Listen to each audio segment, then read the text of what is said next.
제가 지난번에 약속이 있어서 밖에서 친구를 만난 뒤에 지하철을 타고 다시 돌아오는 길이었습니다.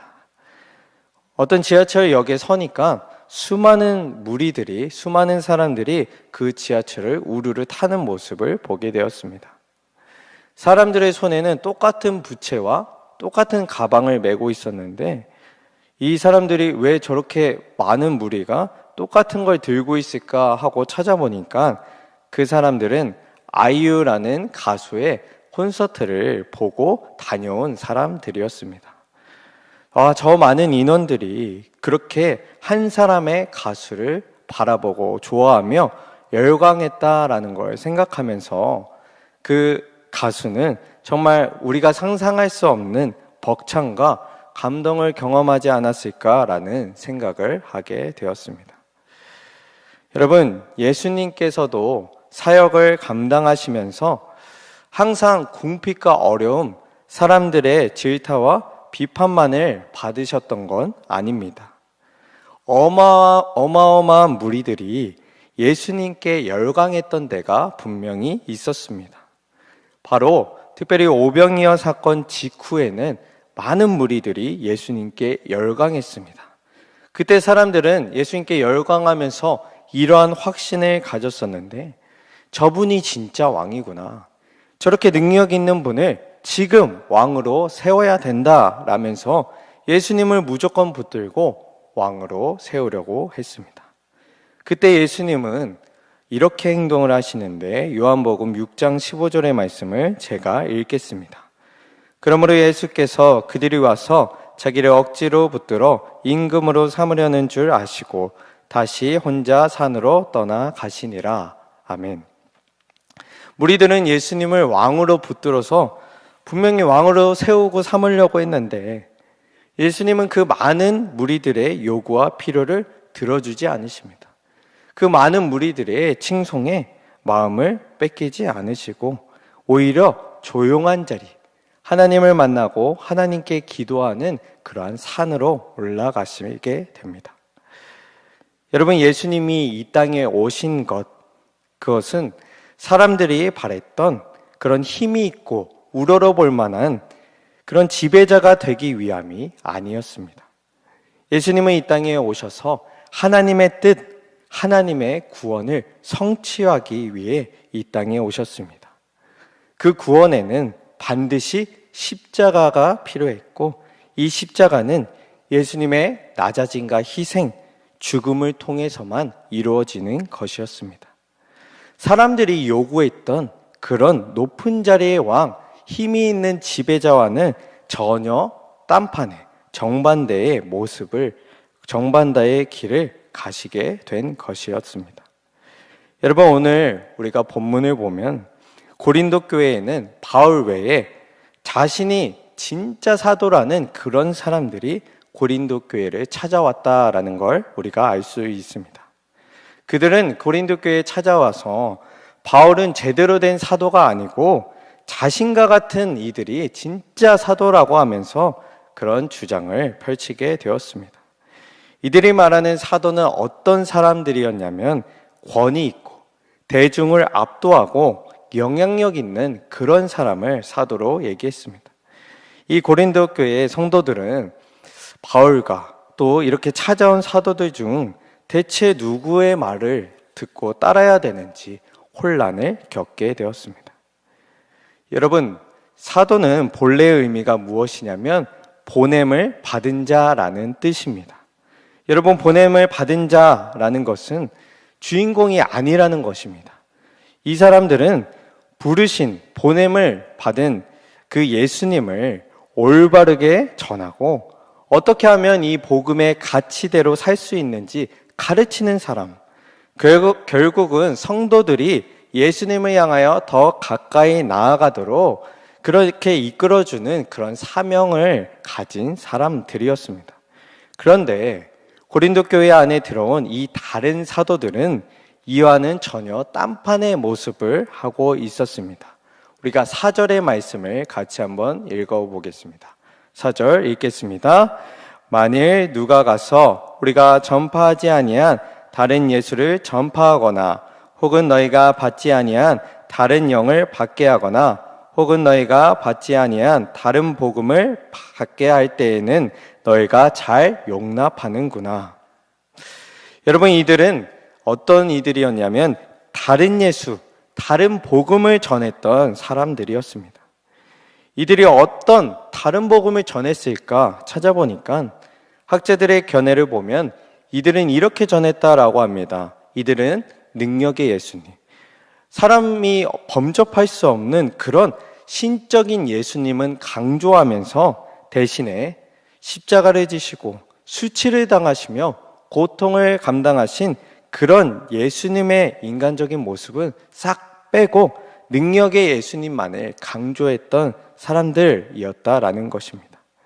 여러분, 이들이 능력의 예수님만을 왜 강조했냐면 이 복음을 자기에게 유리한 대로 해석했기 때문입니다.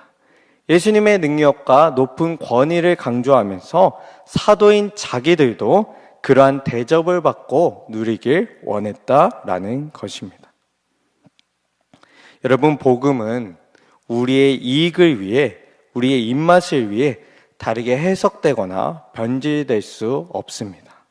복음은 예수님이 십자가를 통해서 그 모든 고난과 수치를 감당하신 그러한 사랑이 담겨 있고 결국 부활까지 이루신 하나님의 놀라운 구원 역사, 이게 복음의 전부입니다. 여러분, 이러한 하나님의 복음 그 자체를 믿고 그대로 받아들이는 저와 여러분들 되길 소망합니다. 이러면서 이제 바울의 모습과 고린도 교회 안에 찾아온 이 거짓 사도들의 모습이 서로 대조됩니다. 그 거짓 사도들은 바울과 비교했을 때 대중들을 압도하는 말재주가 있었던 사람들이었습니다. 그들은 카리스마가 있었고 외적으로 볼 때에도 성공한 그런 사역자의 모습을 갖고 있었습니다. 또한 사도의 권위를 주장하면서 많은 물질적 지원도 받아냈던 사람들이었습니다. 이 외에도 너무나도 많은 자랑들을 가진 그런 사람들이었습니다. 여러분, 그에 비해 바울의 모습은 어떠했습니까? 바울은 편지와 글에서는 굉장히 설득력 있고 힘이 있었지만 거짓 사도들에 비해선 말재주가 비교적 적었습니다. 또한 이 거짓 사도들은 자랑과 높아짐을 이렇게 드러낸 것 대신에 바울은 낮아짐과 겸손을 선택했습니다. 게다가 바울은 고린도 교회에게 재정적인 도움을 받지 않았습니다. 그것은 바울이 재정적인 도움을 받을 만한 사도의 권위가 없었기 때문이 아니라 고린도 교회를 배려하는 마음이 있었기 때문입니다. 먼저는 혼란이 있던 고린도 교회가 온전히 서길 바랬고, 또한 예루살렘 교회를 돕는 연보의 사역이 우선이었기 때문에 재정적인 지원을 받지 않았던 것입니다. 여러분, 바울과 이 거짓 사도들, 이 두 부류의 사람들을 보면서 정말 어떠한 모습이 진정으로 예수님을 나타내고 있습니까? 어떠한 모습이 참 복음의 삶입니까? 과연 내 목소리가 커지고 나의 권위가 더욱 인정받는 것, 교회라는 하나님의 공동체 안에서 내가 더 대우받고 내 영향력이 더 커지는 것, 과연 그 모습이 예수님의 모습을 닮은 그러한 모습입니까? 바울은 로마서 8장 17절에서 이렇게 말하는데 제가 읽겠습니다. 자녀이면 또한 상속자 곧 하나님의 상속자여 그리스도와 함께한 상속자니 우리가 그와 함께 영광을 받기 위하여 고난도 함께 받아야 할 것이니라. 아멘. 여러분, 사도라는 뜻이 무엇이라고 했죠? 그리스도에게서 보냄을 받은 자라는 뜻이잖아요. 즉 사도는 당연하게도 그리스도와 일치하는 삶을 살아야 되는 것입니다. 사도의 삶은 방금 읽었던 말씀처럼 그와 함께 영광을 받기 위해 고난도 함께 받아야 되는 그러한 삶입니다. 바울은 사도로서 그리스도께서 가신 이 고난의 길에 기꺼이 동참하는 사람이었습니다. 여러분, 바로 이러한 삶이 보냄을 받은 삶, 예수님을 따르는 삶인 것입니다. 우리도 또한 바울처럼 고난의 자리, 낮아짐의 자리, 사랑의 자리를 감당하는 저와 여러분들 되길 소망합니다. 거짓 사도들처럼 교회 안에서 나의 목소리가 커지고 나의 영향력이 커지고 내가 높아지는 것이 아니라 그런 사랑과 희생의 예수님의 모습을 본받길 소망합니다. 그러한 우리의 사랑과 희생을 통해서 교회 안에는 반드시 분명히 선한 열매를 만들어낸다라는 것을 믿고 예수님의 본을 따라가는 저와 여러분들 되길 축복합니다. 바울은 고린도 교회를 향해 이러한 확고한 목적과 비전이 있었는데, 고린도후서 오늘 읽었던 본문 2절과 3절 말씀을 우리 같이 한번 읽어보겠습니다. 2절과 3절입니다.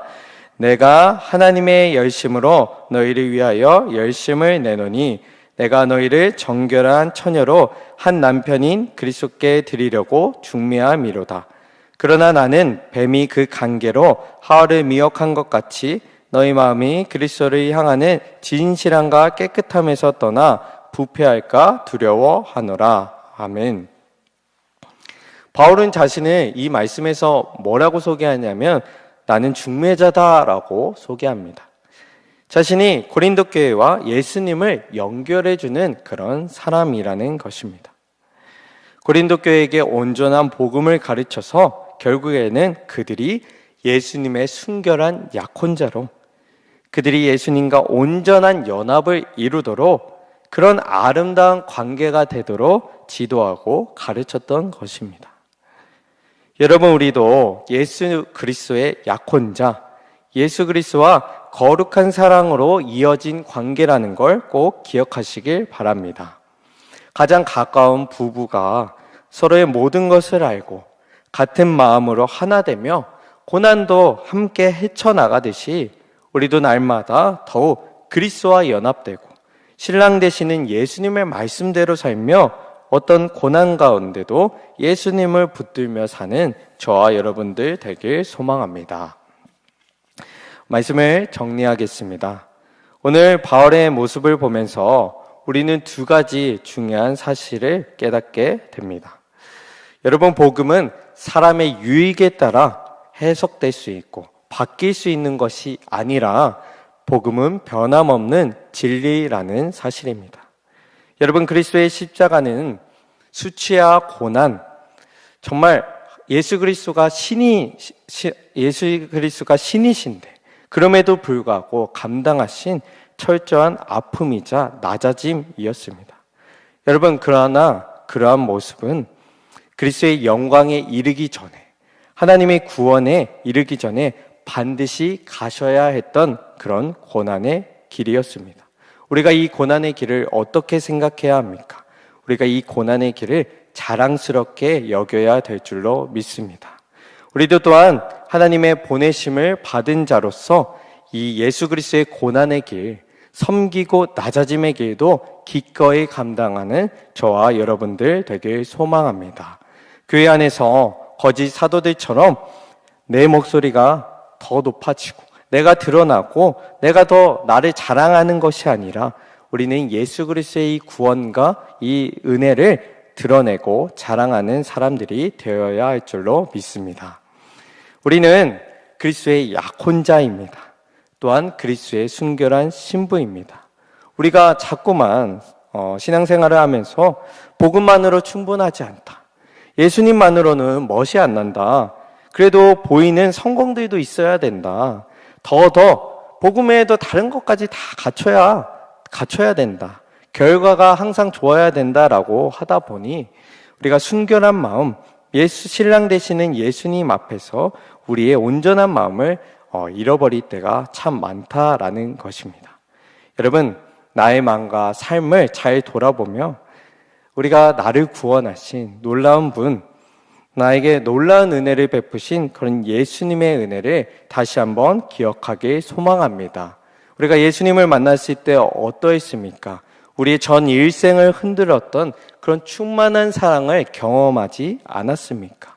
그러한 온전한 사랑 앞에서 우리도 순결한 약혼자가 되지 않았습니까? 이러한 사랑을 회복하여서 날마다 그리스도 앞에 조금 더 순결하게, 조금 더 진실하게 서는 저와 여러분들 되길 주님의 이름으로 축복합니다. 아멘.